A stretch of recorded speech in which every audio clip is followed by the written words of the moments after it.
Crown Hall was actually the reason I chose to go to school at IIT. Sort of was this magical space. It was just the kind of architecture that I was drawn to. And as just a high school student to somebody who's practiced architecture for 50 years, has a language that just continues to surprise me even today. In the late 19th century, the early 20th century, the near south side of Chicago was its Gold Coast. It was where the big mansions were, it was where the wealthy people lived. And as the north across the river opened up, the Gold Coast moved up there, and so the south area began to deplete in terms of population, and that coincided with the post-Civil War migration north of blacks. And blacks were sort of forced to live in one area through restrictive covenants, and it was that near South Side. So that area changed to being the Black Belt of Chicago. And IIT was having a harder and harder time as the neighborhood was transforming. Then they decided they'd expand their campus. And so the trustees started buying property. It's completely illegal now, right? So they essentially, through backroom deals, amassed a 100-acre site, which is the IIT we know today. IIT is the start of the projects for the Near South Side. The president of IIT and other community leaders form this loose organization that's just called the Southside Planning Board. And they start to look at replanning this whole 7 square mile area. And the way that they amass the land shows a narrative of how urban renewal essentially became legislation within the US. IIT hire Mies. Mies and Hilbersheimer start to plan the campus, and if you look at their campus plan, instead of a Baroque plan where everything focuses in on a monument, or instead of a modern grid where the blocks are autonomous, they designed the campus of IIT essentially like a small city. There are no boundaries that create walls to the city. It's the first modern plan. It's like a modern urban plan.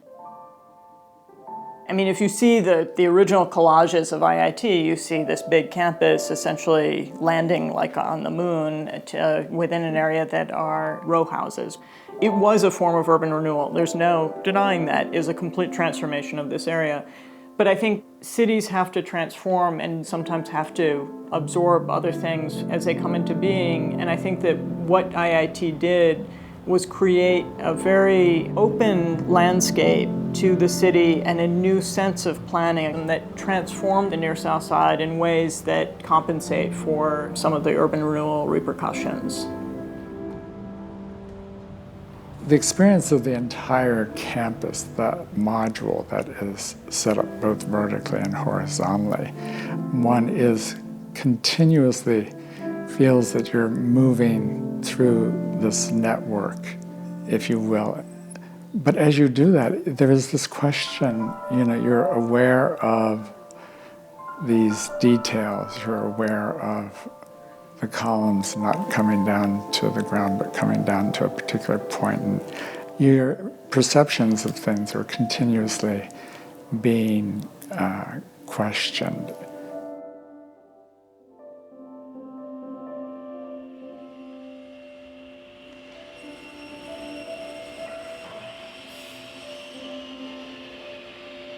You really understand the slipping and sliding, the layering of space, and how to compress space and have it open magically in a way that you don't experience, I don't think, anywhere else in the city in terms of urban planning.